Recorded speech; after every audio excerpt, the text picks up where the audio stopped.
Përgjithë të ndërrohë shikues, jeni me lajmet orës 22 në RTK.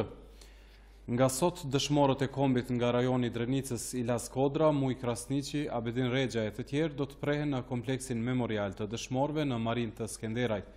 Jetën dhe veprën e dëshmorëve nderuan edhe krerët institucional të vendit, presidenti Hashim Thaçi, kryeparlamentari Kadri Veseli dhe kryeministri Ramush Haradinaj. Nga atje u dhanë mesazhe për korrigjim dhe mbrojtje të kufive të Kosovës. Eshtrat e 150 dëshmorëve të zonës së Drenicës do të prehen në Marin të Skenderajt në kuadër të kompleksit memorial i cili u inaugurua sot. Të gjithë këta të rënë, presidenti i vendit i nderoi me urdhrin heronjtë e Kosovës. Me këtë rast, presidenti Hashim Thaçi theksoi se UÇK-ja ishte projekt politik dhe ushtarak më i suksesshëm që ka krijuar historia e qëndresës dhe rezistencës së popullit shqiptar. A i tha se Kosova po punon në konsolidimin e rrafshit të jashtëm dhe të brendshëm, ndërkohë që edhe njëherë përmendi idenë për korrigjimin e kufive me shtetin serb. Në kuadër të dialogut të shtetit e Kosovës-Serbisë, do të punojmë në mënyrë unike që të arrijmë marrëveshje paqësore, duke nënkuptuar njohje reciproke, njohje nga 5 vendet e Bashkimit Evropian, antarësim në NATO, Bashkim Evropian dhe Organizatën e Kombeve të Bashkuara. Dhe në kuadër të marrëveshjes për korrigjimin e kufeve, korrigjimeve historike, përfshirë dhe bashkimin e Luginës e Preshevës, Medvegjit dhe Bujanosit me territorin e Kosovës. E kryetari i kuvendit Kadri Veseli theksoi se toka e Kosovës është larë me gjakun e dëshmorëve për t'u arritur liria dhe shteti pavarur. Kryeparlamentari Veseli u shpreh se askush nuk duhet të lejojë që të cënohet sovraniteti dhe integriteti i vendit, derisa i ka ftuar për bashkim të gjithë.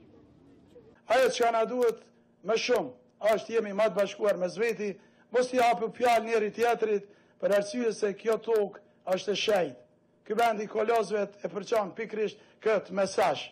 Kjo tokë është e shenjtë, kemi dhënë shumë sakrifica, duhet të punojmë edhe më shumë që të ecim përpara. Ndërkaq kryeministri Ramush Haradinaj tha se u kam borxh dëshmorëve për ta ruajtur Kosovën me këta kufi, pasi sipas tij ata kanë rënë për këta kufi. Çfarë borxhi tjetër ju kemi këtyne që kanë ra për liri, është e thjeshtë.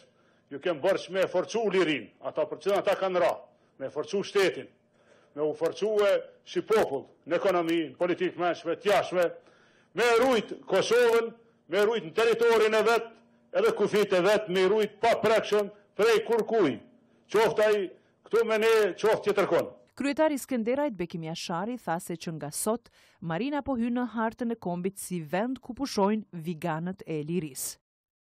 Nuk mund të lejoja të me lejon të ndërgjegja ime, që të qëndroja në atë karrike në zyrën time, ndërsa varret e dëshmorëve të mos dihen se ku janë, pa trajtimin e duhur institucional. Dhe tani, pas 20 viteve, këta heronj dhe dëshmorë të lirisë tonë do të pushojnë përjetësisht në vendin e tyre. Procesi i zhvarrimit të dëshmorëve ka filluar me 19 qershor dhe ka përfunduar me 31 korrekt të këtij viti. Në këtë kompleks prehen figurat më emblematike të luftës së UÇK-s nga rajoni i Drenicës si Muj Krasniqi, Abedin Regja, Ilas Kodra, Beqir Gashi e shumë të tjerë. Familjarët e dëshmorëve ndihen më të lehtësuar pasi ata që u flijuan për lirinë atë dheut qëndrojnë në një lokacion ashtu siç kishin rënë. Marina tashmë bashkon komandantët dhe ushtarët e zonës së Drenicës, megjithatë patje dhe reagime. Ndjekim kronikën e kolegut Visar Shatrolli. Për 19 vjet eshtrat e 158 dëshmorëve nga gjithë Kosova u prejën në varrezat e dëshmorëve në Polas të Skënderajt. Në mesin e tyre dhe komandantët Abedin Regja, Muj Krasniqi e Ilas Kodra. Por nga sot, eshtrat e tyre do të pushojnë në kompleksin memorial të heronjve dhe dëshmorëve në Marin. Inaugurimi i këtij kompleksi u bë sot në praninë e familjarëve të dëshmorëve, qytetarëve nga gjithë Kosova dhe liderëve të shtetit. Rivarrimi në një vend më të mirë nga familjarët e të vrarëve po shihet si veprim i qelluar. Madje në këtë ditë, vllai i herojit Beqir Gashi i Meri tregon vendosmërinë e të vllait për ta dhënë jetën për lirinë e Kosovës. Ja ka dhënë besën Muj Krasniqi, ta ka dhënë ribes i Muj Krasniqit, motrën e Mujës kjo e ka pas. Edhe erë një pramja, tha, qërë tha sanini për që tërkuj për ju kalzoj vetën, e tha. Unë e këmë besën Muj Krasniqit të kom të ti kom e dhek. Edhe që ashtu ndodhi. Edhe ka ndronë kofe bashkë, një alinë e muja dhe të dëshmorë tjerë që janë. Për këta familjar, dhimbja është e njëjtë sikurse në momentin e vrasjes nga ushtria serbe e këtyre dëshmorëve, derisa thonë se janë të kënaqur me rivarimin e të rënëve në një vend më të mirë. Ma mirë, ma ngatë dhe qëta që dim që janë për i me që të. Shumë një bona unë, se lumë këta për veti. Po, gjelin e kanë posë që atje. Shumë e bo. Por vllai i dy dëshmorëve, muja Ali Krasniqit, nuk është i kënaqur me këto varreza. Po jemi prekun me që ditë sotit, për arsye se është të dalë ujë këtu. Qush me lëshu në ujë, sa të komandantin. Ki dëshmorë plët, Abedin Regja është, Arben Haliti është. Vllau që ashtu Ali Krasniqi. Në kompleksin memorial të heronjve dhe dëshmorëve në Marinë të Skënderajt do të prehen përjetësisht eshtrat e 158 dëshmorëve, derisa emrat e tyre janë të skalitur në altar. Ideja e presidentit Hashim Thaçi që populli i Kosovës të vendosë me referendum për çështjen që lidhet me dialogun dhe çështje të tjera të rëndësishme është riaktualizuar nga opozita. Është Partia Social-Demokrate ajo që po kërkon nxjerrjen e një ligji i cili do të mundsonte referendumin. Për hollësi ndjekim kronikën në vazhdim. Ideja e presidentit Hashim Thaçi për të vënë një marrëveshje eventuale mes Kosovës dhe Serbisë në referendum akoma nuk ka marrë formë institucionale. Kjo për faktin se në Kushtetutën e Republikës së Kosovës referendumi nuk parashihet. Sidoqoftë muaj më parë, presidenti Thaçi pati deklaruar se është duke zhvilluar konsultime për të proceduar me legjislacionin adekuat për çështjen e referendumit.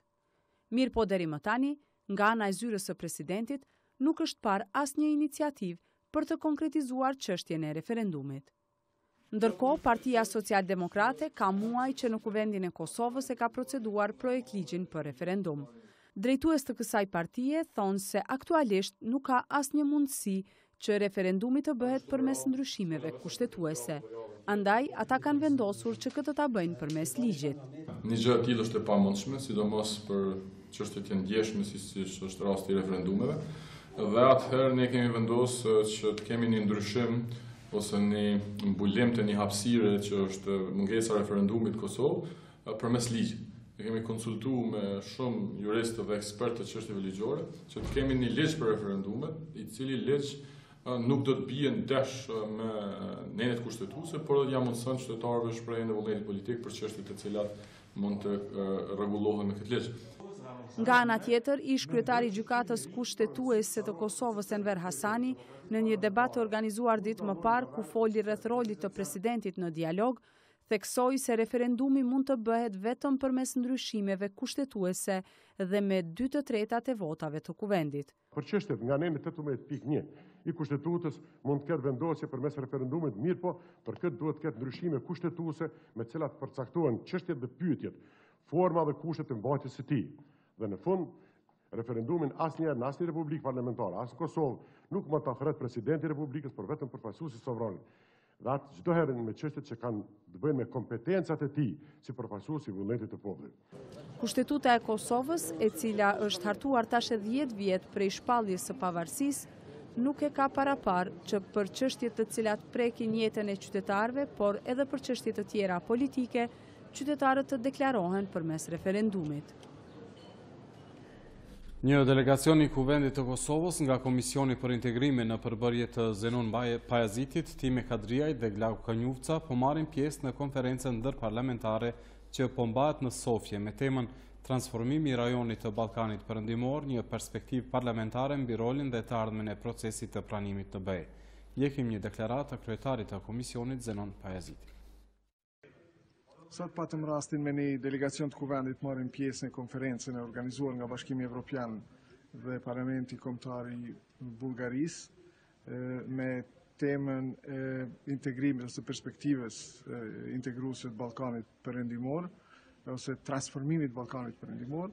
Ishte edhe një rast më shumë për ne si Kosovë, si Parlament, që të shprehim në gatishmërinë tonë dhe të konfirmojmë rrugën tonë euroatlantike. Ishte po ashtu një rast që të prezantojmë angazhimin e institucioneve të Kosovës, të Kuvendit të Kosovës, shoqërisë kosovare në procesin integrues për në BE, dhe po ashtu të ofrojmë edhe kapacitetet tona në bashkëpunimin regional dhe të kërkojmë edhe mbështetjen edhe më të madhe të BE-s dhe të regionit për Kosovën dhe procesit integrues. Po ashtu ishte me rëndësi se sot shtruam edhe një kërkesë para anëtarëve të Parlamentit Evropian dhe të tjerëve të këtu të regionit, një kërkesë për mbështetje më të madhe në procesin e liberalizimit të vizave. Gati është një pajtim i gjithëve se Kosova duhet ta përmbyllë këtë proces, por se ne shfaqëm edhe në idenë tonë dhe si thush edhe kërkesën qytetare që sa më shpejt ky proces të përmbyllet. Kosova tashmë është pjesë e përbashkët e gjitha iniciativave regionale, por ne po kërkojmë që po ashtu të përfshihemi në këto iniciativa dhe të mbështetemi edhe më shumë në mënyrë që të mos metemi mbrapa vendeve tjera dhe veçanërisht mos metemi të izoluar.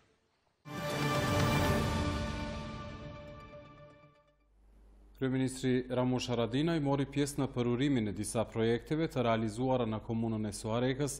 Për projekte që janë në realizim e sipër, kreu i qeverisë premtoi mbështetje maksimale, ndërsa premtime institucionale more dhe kompania e lëngjeve Frutex. Kryetari i Suarekës që vjen nga radhët e AK-s dhe e menaxhon këtë komunë pas zgjedhjeve të fundit, së bashku me stafin e tij, kanë arritur të realizojnë disa projekte deri më tani. E kur gjithçka është gati për të përuruar, në këtë komunë erdhi kryeministri Ramush Haradinaj. Së pari u ndalën në shtegun e ecjes, i cili u përurua me defilimin e ciklistëve të kësaj ane. Edhe rruga e Shirokës N25 që lidh komunën e Suarekës me Prizrenin ka përfunduar. Kryeministri ka vlerësuar se qeveria e Kosovës është duke përmbyllur infrastrukturën rrugore si parakusht për zhvillimin e qëndrueshëm ekonomik.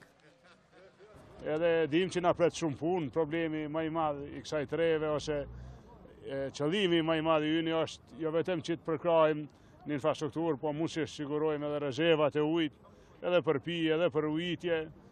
Përmendi kryetari liçen e Dragaçinës, besoj do të mobilizohemi që edhe ky projekt me pa dritën.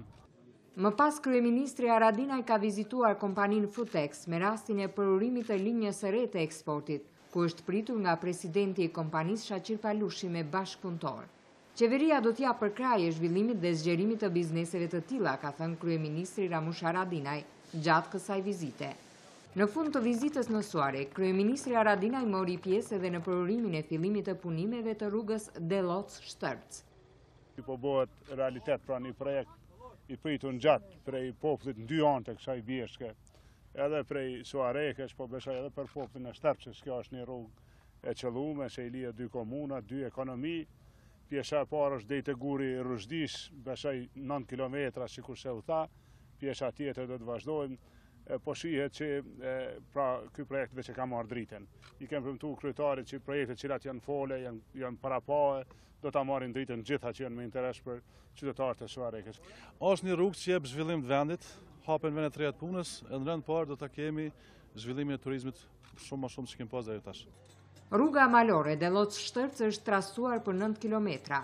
Vitin e ardhshëm do të punohet edhe në 17 kilometra të tjerë dhe Suareka, Shtërca e Brezovica do t'jenë afër vetëm për disa minuta. Vazhdojmë edicionin me lajme të tjera. Sot në Kosovë është shënuar dita e patates, e cila tradicionalisht premtohet në komunën e Vushtrisë, që njihet si rajoni që merret me prodhimin dhe kultivimin e patates. Në manifestimin që u mbajt në Pestov, mori pjesë dhe krye parlamentari Kadri Veseli, i cili premtoi ndihmë institucionale për fermerët kosovar. Bedri Kosumi, kultivues dhe përpunues i patates, thosë se kjo verë ka qenë produktive sa i përket kultivimit të kësaj kulture bujqësore. Përveç kësaj, ai thosë se bashkë me bujqë të tjerë kanë arritur edhe kualitetin e duhur. Kosumi, cili eksporton në 4 vende të BE-s, ka edhe 3 kërkesa ndaj institucioneve që do t'i ndihmonin bujqit edhe më shumë. Nuk ka kuptim që çmimi i naftës të jetë i njëjtë si për traktora, sikurse për kjerë luksuze që ne i vozitum. E dyta është zgjerimi i sistemit të ujitjes, sepse pa ujitje patatja është kulturë e shtrenjtë, kërkon angazhim dhe kosto, pa ujitje nuk jem çka flasëm, jo vetëm për patate, por për të gjitha tjetra. Dhe e treta është sigurimi i kulturës bujqësore nga fatkeqësitë elementare. Këto kërkesa a i bëri në ditën e patatës, manifestim ky organizuar në Pesov nga Ministria e Bujqësisë dhe Komuna e Vushtrrisë. Kryetari i Kuvendit, Kadri Veseli, tha se ndihet krenar me prodhuesit e vendit që janë heronj të paqes. Vetëm kur jemi të fuqishëm ekonomikisht, jeni sigurt, si nuk ka cenim shtetit tonë të pavarur sovran, ka një dëgo sovranitet në gjithë hapësirën e territorit të Republikës Kosovës. Ne sot duhet nderojmë dhe përkrahëm këta heronj ditëve tona të sotve të paqes, si Bedriu, si qindra e mira fermer anë kënd e Republikës Kosovës. Ministri i Bujqësisë, duke treguar për investimet në bujqësi, shtoi se prodhimtaria e patatës ka një rezultat shumë të çmuar dhe çdo vit po rritet. Këtë vit kemi pasur 45 deri në 46.000 hektar që janë subvencionuar në mënyra të ndryshme. Në prodhimin e patates kemi 3.000 hektar. Më shumë se 1.000 fermer merren me këtë prodhimtari. Në vitin 2017 thuhet se janë prodhuar rreth 120.000 tonelata patate. Si komunë, si institucione duhet të punojmë ende më shumë të përkrahim bujqit e Vushtrrisë, të përkrahim fermerët e Vushtrrisë, sepse kultivimi i patates nuk është një aktivitet i lehtë. Në fakt, në bujqësi, një prej aktiviteteve dhe prodhimet më të rënda është prodhimi i patates. Në këtë ceremoni u inaugurua objekti për grumbullimin e patatës, donacioni i ministrisë, e cila mundëson në ruajtjen e patatës deri në fund të korrikut, e që sipas bujqeve, kjo ka rëndësi të madhe sepse më nuk ka nevojë të marrin patate nga asnjë shtet tjetër. Me qëllim të nxitjes së investimeve në kryeqytet, Komuna e Prishtinës dhe Oda Ekonomike e Kosovës nënshkruan sot një marrëveshje bashkëpunimi. Me këtë memorandum, bizneset e kanë më të lehtë adresimin e problemeve të tyre. Kompanitë që veprojnë në Prishtinë do ta kenë më të lehtë të adresojnë problemet e tyre. Kjo pas nënshkrimit të marrëveshjes së bashkëpunimit mes Odës Ekonomike të Kosovës dhe Komunës së Prishtinës, me të cilën synohet nxitja e sa më shumë investimeve. Do ta kemi një trup të përhershme të përbëhet nga përfaqësuesit e komunës dhe Odës Ekonomike, pra jo vetëm kur ka çështje, po vazhdimisht të diskutojmë, komunikojmë në mënyrë që ta përmirësojmë ambientin tonë për investime dhe rritje ekonomike, por në të njëjtën kohë po e them edhe një herë që çështjet që i adresojnë kompanitë individuale të strukturohen, të lidhen, në për tema të ndryshme dhe pastaj që përmes politikave ne të intervenojmë. Mes tjerash, Ahmeti dhe Rukiqi thanë se duhet të ndryshohet ligji për pronën në favor të lehtësimit të investimeve nga bizneset në kryeqytet. Një prej disa iniciativave që besoj që do të jenë se rezultati punës së përbashkët është edhe kjo iniciativa për ndryshimet legjislative që mundsojnë dhënien të tokës me procedura efikase, pa ndonjë burokraci dhe me një autorizim që mund ta ketë komuna në këtë aspekt. Rukiqi theksoi se investimet e huaja janë në rënje dhe kjo është një lloj alarmi që të ketë sa më shumë angazhime të përbashkëta për të nxitur këto investime. Ndërsa Ahmeti tha se ligji për fondet investive është i domosdoshëm për realizim të projekteve të mëdha. Në Kosovë, dita e mësuesit gjithmonë festohet më 7 mars, por zyrtarisht në shumicën e shteteve të botës, dita ndërkombëtare e mësuesit është 5 tetori, sipas kalendarit të UNESCO-s. Edhe mësimdhënësit kosovari u bashkuan kësaj dite, e cila ka si qëllim të ofrojë mbështetje e inkurajem për mësuesit e në të njëjtën kohë të sigurojë që nevojat e brezave të ardhshëm të vazhdojnë të plotësohen prej tyre. Lexoni tekstin me kujdes. Ju lutem. Mësimdhënësja Florie Mehmeti numëron 20 vjet përvojë pune në arsim. Këtë profesion ajo cilëson të shenjtë. E punën e bën ndër vite me fëmijë, mësimdhënësja Florie e quan mrekulli. Por sipas saj, puna e mësimdhënësve kosovar nuk po çmohet dhe shpërblehet edhe aq nga ana e institucioneve shtetërore. Të jesh mësimdhënëse do të jetë një mrekulli. Edhe pse mësimdhënia është shumë e ndërlikuar në këtë tash, mirë po ka sfida, mirë po na po ja dalim. Kur thoni ndërlikume, çka është sfidë për juve në ditët e sotme? Po sfidë në ditët e sotme mundet me qenë këto trajnimet e reja, kurikula, pak Edhe mësimdhënësja Selvete Mujaj punën e saj si mësuese tregon se punon me shumë derë dhe përgjegjësi, por në ditët e sotme roli i mësimdhënësve, mësuesja Selvete thekson se ka filluar të zbehet për shkak të dinamikës jetësore. Normalisht ka qenë një vlerësim bukur i madh ndaj mësimdhënësve, kur dihet në situatën se në çfarë mënyre kena punu me nxënës. Sot është krejtësisht diçka tjetër edhe për këtë arsye është vështirë me vendos një relacion mes kohës sotme dhe kohës para 20 viteve, ta kom fjallën. Edhe pse në Kosovë festohet dita e mësuesit më 7 mars, në botë kjo ditë shënohet më 5 tetor, e cila nga UNESCO konsiderohet të jetë dita ku interesi publik të orientohet në njohjen e rolit të mësuesve në mbar botën dhe përëndësinë e tyre në shoqëri. Kryetari i mësimdhënësve Rahman Jasharaj tregon se ky 52 vjetori i ditës ndërkombëtare të mësuesit, arsimin e Kosovës e gjen përballë një varg sfidash e problemesh. Jo rrallë në Kosovë e në shumë vendet e botës të tjerët vendosin për arsimin pas qenë i përfshirë vetë mësuesi. Për arsimin nuk mund vendoset nga kabinetet e zyret dhe pa mësuesin. Rekomandimet mbi statusin e mësuesit u nënshkruan në Paris më 5 tetor të vitit 1966. Për këtë vit, motoja e këtyre rekomandimeve ishte: e drejta e mësimdhënies, e drejtë vetëm e mësuesit. Shikos të nderuar, kjo ishte e tëra për këtë edicion informativ. Faleminderit për vëmendjen, mirupafshim.